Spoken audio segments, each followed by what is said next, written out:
talking with people. It was more about just talking with Jacob about the character that he adapted, because it was, you know, based on this book. I felt like the specificity was really the thing I just wanted to nail, because to like try to like comment or understand everything of, you know, trans, gay, you know, bisexual, I was like, okay, no, that's too overwhelming. Let me focus on just this one character.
Shane has such a beautiful coming out to his parents.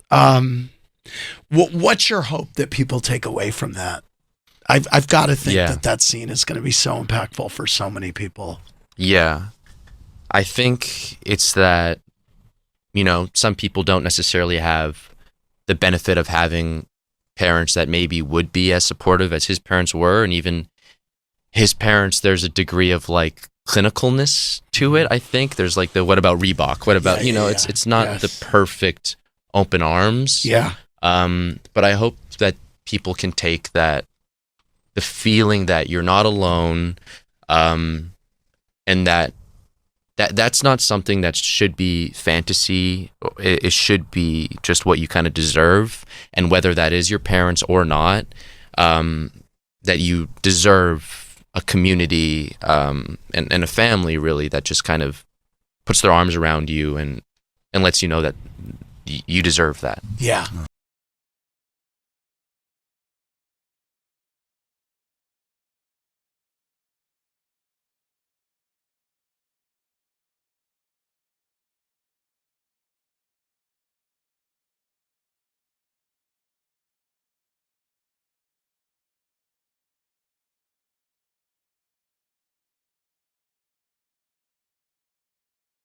Okay, this year marks 20 years since Brokeback Mountain.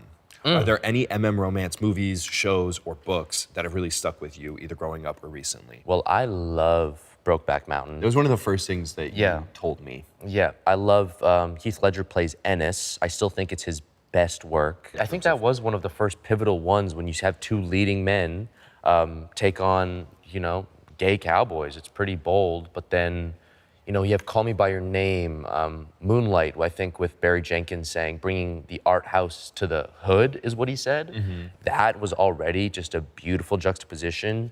And then having, you know, he said he wanted to redefine masculinity with that movie, which I thought was so cool.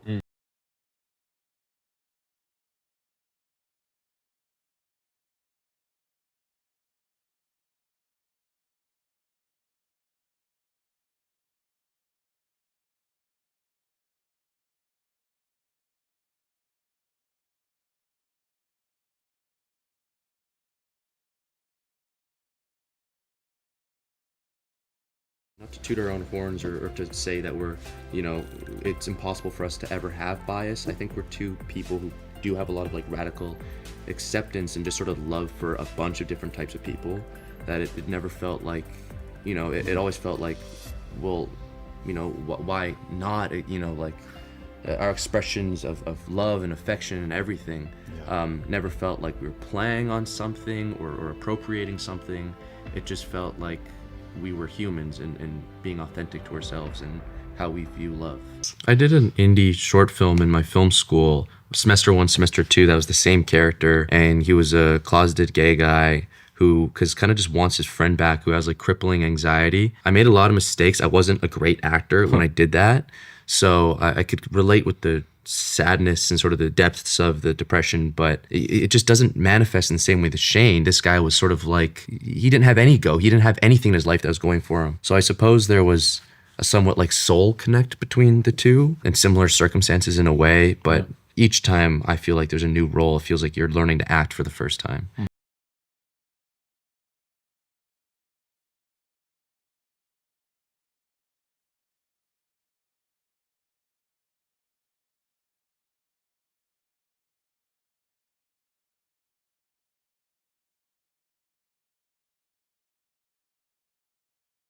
Your role portrays a nuanced representation of a hockey player who's hiding their attraction to a rival on another team, but also kind of feeling pressure to be a model minority type.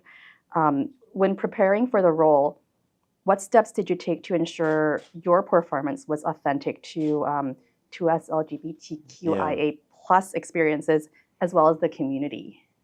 Yeah, it's talking with Jacob, our creator, writer, director. I would say was the most sort of grounding aspect of that, because at the end of the day, I think sexuality is more fluid than a lot of people think it is. And, I've talked with many people where it sort of is this sort of like ever moving kind of flowing thing. So I think just talking with the creator and figuring out exactly how it manifests in this one particular person, because it's not exactly universal. He's very specific. So I felt as if I was specific to the book, if I was specific to the scripts, that's all I could control. And then I didn't let the other factors or like kind of any of that noise really come in to play. It's amazing to me and annoying to me that there's a discourse about the show going on that it's really graphic. People are like, oh, it's really graphic. Yeah. But it's actually no more graphic than Bridgerton or any other show that shows straight sex. Exactly. What's your reaction to that?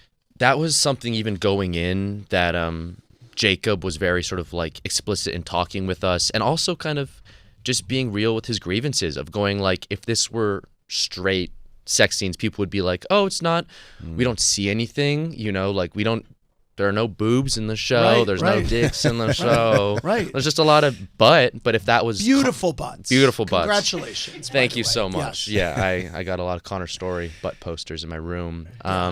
But no, like if that were a straight intimate scenes, it wouldn't be talked about in the way whatsoever. No.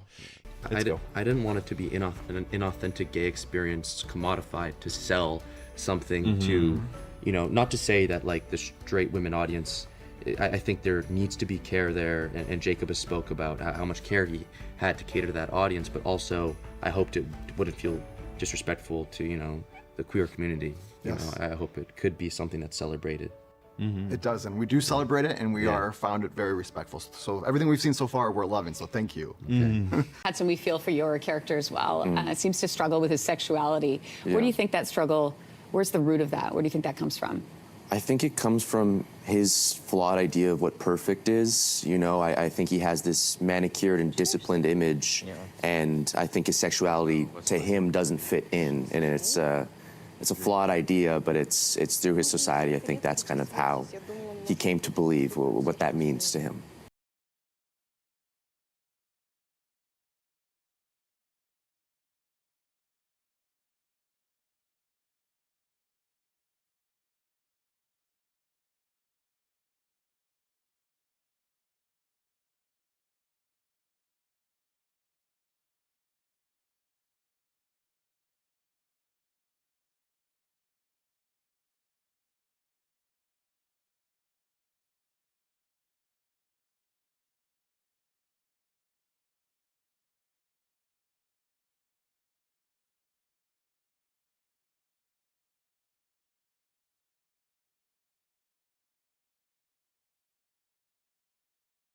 I think, there's both like the representation of like a queer character that a lot of people relate with, whether they feel like him or they feel like they knew him. That element is really beautiful, and I didn't know if it would connect. You only hope. Yeah. And then, yeah, it is on the person-to-person level where they're looking you in their eyes, and that means something. And then also, I didn't really get to see many people like me growing up on the screen. So me and my mom both have like sort of a tense emotion of just, I get to be hopefully a Asian actor that kids get to see on their screen, and that kind of gets to be normalized and celebrated, hopefully. I think little bits as like sprinkles of characters here and there, like one being Chiron from Moonlight, that character who has some of the similar sort of internalized homophobia, the push down sort of like the soul that you can feel through the eyes, but that is being so like just thwarted and just pushed down the entire film, sort of painfully so, was something also I wanted to kind of put into it. Yeah, it's definitely the people who reach out somewhat anonymously, who are like, I'm a professional player still, and I'm still in the closet. You've heard from closeted players. Yeah. Closeted hockey players? Hockey players, football players, basketball players. Wow. Yeah. So then they're reaching out to like Rachel, our author, who will then like kind of relay these lovely anonymous emails. Yes. And sometimes they're just reaching out privately through like Instagram, and those ones are the ones that really just kind of hit you and go, oh, so this is a fun show and it's celebratory, but also sometimes it's just hitting people right in the nose. Yes. I agree. I want, queer people telling queer stories. But also, also there's the element of Connor and I having, we're best friends and we love expressing that physically. And then, you see people who infer or assume, and you kind of have to let that go. But then again, I never want to stop expressing the love I have for Connor physically. And I'm never really going to. And I think multiple things can be true at once. We want queer people telling queer stories. There's an element of also, you can't ask that in an audition room. But I think what Jacob said really sums it up the best, which is like, you have to gauge how enthusiastic they are about this story. And they could have paid me $10 and just fed me. And I'm doing the story. I really thought I was going to get like nothing for this. And I just loved the story so much. And I want to be a part of that. And Connor as well, I'm sure feels the same. So I think that's the only thing you can gauge.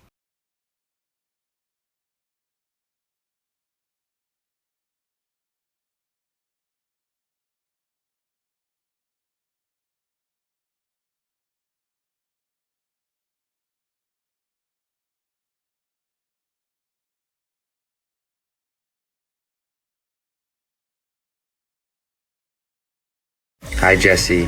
It's Hudson. I just wanted to say thank you for watching our show and sharing your kind words you had for it. It really means a lot that our show could even play a little small part in a sort of positive thing about your life. And thank you for your bravery and just sounding like a really cool guy. And hi, Drew, as well. Hi, everyone, actually. Really, just thank you so much, Jesse. You're amazing.